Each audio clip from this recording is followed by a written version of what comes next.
పెళ్ళైనా పండగైనా వేడుక ఏదైనా పట్టుచీరల ప్రత్యేక వేదిక వారాహి సిల్క్స్ సాంప్రదాయానికి సౌందర్యానికి వారధి। धन्यवाद अध्यक्ष महोदय, आपने मुझे बोलने का मौका दिया। मैं अपनी पार्टी की भी आभारी हूँ फॉर दिस अपॉर्चुनिटी।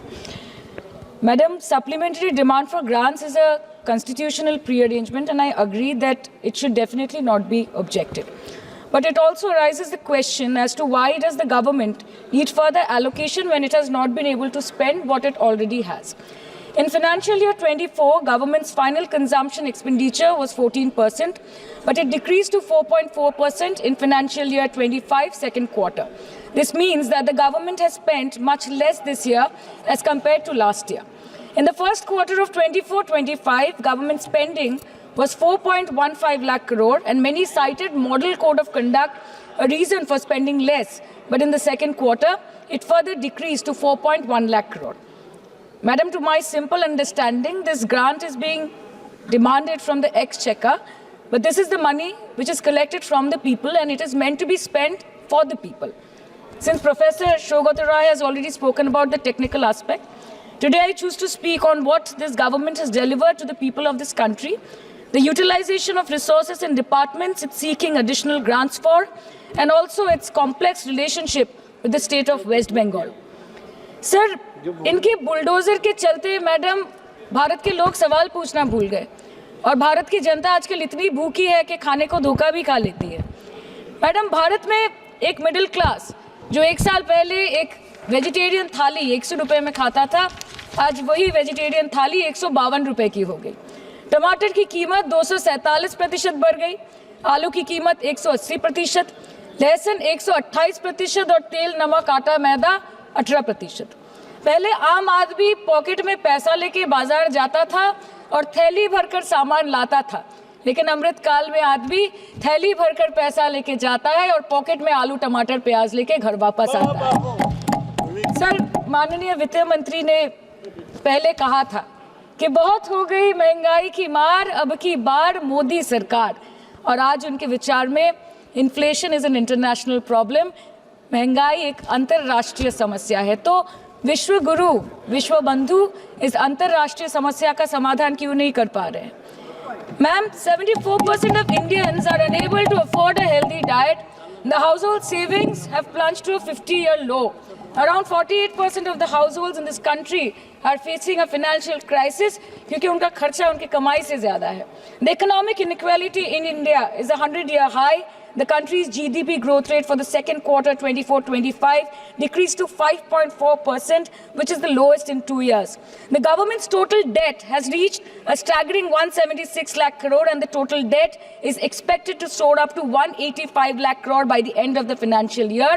आज आपके उधार की वजह से हर हिंदुस्तानी पर 1.25 लाख का बोझ चढ़ गया और आप उनकी मजबूरी को अपनी ताकत समझते हैं।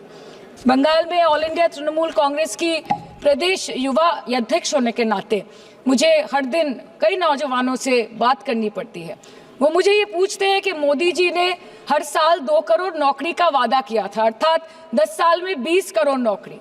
उन नौकरियों का क्या हुआ, उन वादे का क्या हुआ? मैं बस उन्हें यही कह पाती हूँ कि पत्ते तो झड़ते हैं, उठाता है कोई कोई, वादे तो सभी करते हैं, निभाता है कोई कोई। Ma'am, as per the latest report by CMIE, the unemployment rate has risen to 9.2% in June 2024 as compared to 4.9% in 2013-2014. Female unemployment rate is much higher at 18.5% in June 2024 as compared to 7.7% in 2013-14. Around 37% of working women are unpaid. In rural areas, this figure is at a horrific 43%. प्रधानमंत्री जी बोलते हैं सबका साथ, सबका विकास, सबका विश्वास। अगर ऐसा ही है तो भारत के लोग आज देश छोड़ के क्यों जा रहे हैं?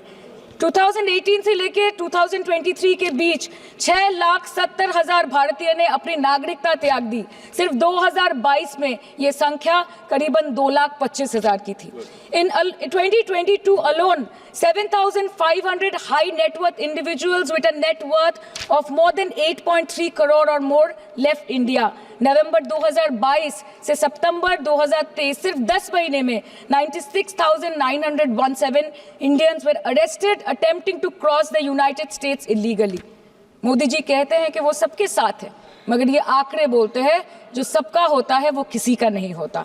और बंगाल के साथ तो कुछ अलग ही रिश्ता है इनका। The relationship is that of quid pro को, ठुकरा के मेरा प्यार मेरा इंतकाम देखेगी। मतलब वोट है तो नोट है और वोट नहीं तो नोट नहीं। As per the available reports, as on 19 July, rupees 1.23 lakh crore is already due from the government of West Bengal against flagship programs like Manrega, PM Awas Yojana, Gram Sadak Yojana, National Health Mission, Central Food Subsidy. Further, 40,806 crore is projected dues against these schemes, bringing the total amount to a staggering 1.71 lakh crore. Madam, health care की schemes में सिर्फ fund हमको दिया नहीं जाता क्योंकि colour coding match नहीं करता है। सो आप सबका साथ सबका विकास जो बोलते हैं, is it hinging on colour coding? आपको रंग पसंद नहीं तो आप बंगाल के लोगों को पैसा नहीं दोगे और फिर आप आके बोलते हो कि हम बंगाल में जीत क्यों नहीं पाते।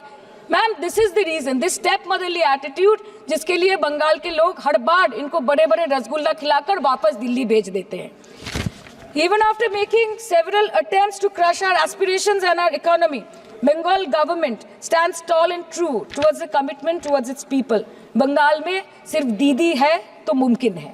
The West Bengal government started transferring money to the bank accounts of 21 lakh people who worked for 100-day scheme without receiving any payments from the central government for Manrega.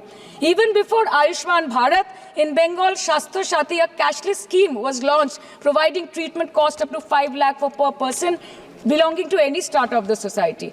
आज कलकत्ता के किसी आलिशान प्राइवेट हॉस्पिटल में जहाँ पे एक अमीर आदमी की चिकित्सा होती है, वही बगल वाले बेड में एक गरीब मजदूर, एक गरीब किसान की भी ट्रीटमेंट होती है। यही है ममता बनर्जी का विकास।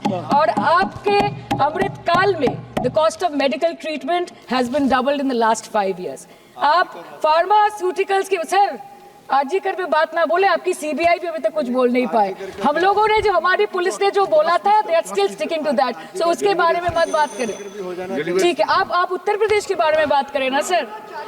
Sir, medical inflation is at 14%। Regularly लिए जाने वाले दवाइयों की कीमत 50% बढ़ गई। आप सिविल एविएशन के लिए ग्रांट्स मांग रहे हैं। एक एक डोमेस्टिक फ्लाइट, उसकी राउंड ट्रिप की टिकट 20 से 30 हजार में बिक रही है। आम आदमी आज हवाई चप्पल पहन के हवाई जहाज नहीं चल रहा, आम आदमी हवाई चप्पल बेच के हवाई जहाज चल रहा है। You are demanding funds for education but conveniently ignoring the fact that 11 lakh children have dropped out of school according to your own data. आज भारत में सिर्फ 47.51% स्कूलों के पास कंप्यूटर की फैसिलिटीज है और उसमें 9% के पास internet connection. In law and justice, you are not been able to provide legal aid to more than 1% of the eligible population. In public enterprises, 5.1 lakh public sector jobs have disappeared in the last 10 years. Railway में करीबन 2.5 lakh post बाकी हैं और उसमें से vacancy है in critical safety categories. नए भारत में आजकल ट्रेन पटरी के ऊपर कम और पटरी के बाहर ज्यादा चलती है। मुझे दुख लगता है इस सदन में ये कहते हुए मैडम कि मैंने अपने लोकसभा क्षेत्र जादवपुर लोकसभा क्षेत्र के लिए एक बारुईपुर कोबी सुभाष मेट्रो एक्सटेंशन की मांग की थी। मुझे डिपार्टमेंट से ये चिट्ठी मिली जिसमें उन्होंने लिखा है that this project is not economically viable and this project is unremunerative. तो आपको अगर सब जगह से पैसा चाहिए तो मुझे ये बात समझ में नहीं आती कि लोग खुद के लिए आपको वोट देते हैं कि आपके फायदे के लिए वोट देते हैं। मैं आपको इतना ही बोलना चाहती हूँ, दिस वाज द रीजन अपने प्रॉफिट के लिए आज इन्होंने सीनियर सिटीजन का कंसेशन भी बंद कर दिया और सीना ठोक के ये बोलते हैं कि 2022-23 अर्थवर्ष में हमने 15 करोड़ वरिष्ठ नागरिक से 2242 करोड़ कमाए। धन्यवाद माननीय सदस्य। मैं 2 बात और बोल के खत्म कर दूंगी कि लोकसभा पे खर्च करके क्या फायदा मैडम, जब यहाँ पे विपक्ष को बोलने का अधिकार ही ना हो। लोकसभा के लिए भी तो ग्रांट मांगा है ना मैम। और अभी सर बोल रहे थे कि बेटी बचाओ बेटी पढ़ाओ, तो 10 साल पहले मोदी जी ने लॉन्च किया था, लेकिन उसके 80% पैसे सिर्फ पब्लिसिटी और मार्केटिंग और एडवर्टाइजमेंट में खर्च कर दिए। आपके उत्तर प्रदेश, मध्य प्रदेश, राजस्थान में ना बेटी को पढ़ा पा रहे और ना बेटी को बचा पा रहे। बंगाल आए और देखिए कि ममता बनर्जी ने विधानसभा में अपराजिता एक्ट में बिल पास किया है, कन्याश्री किया है।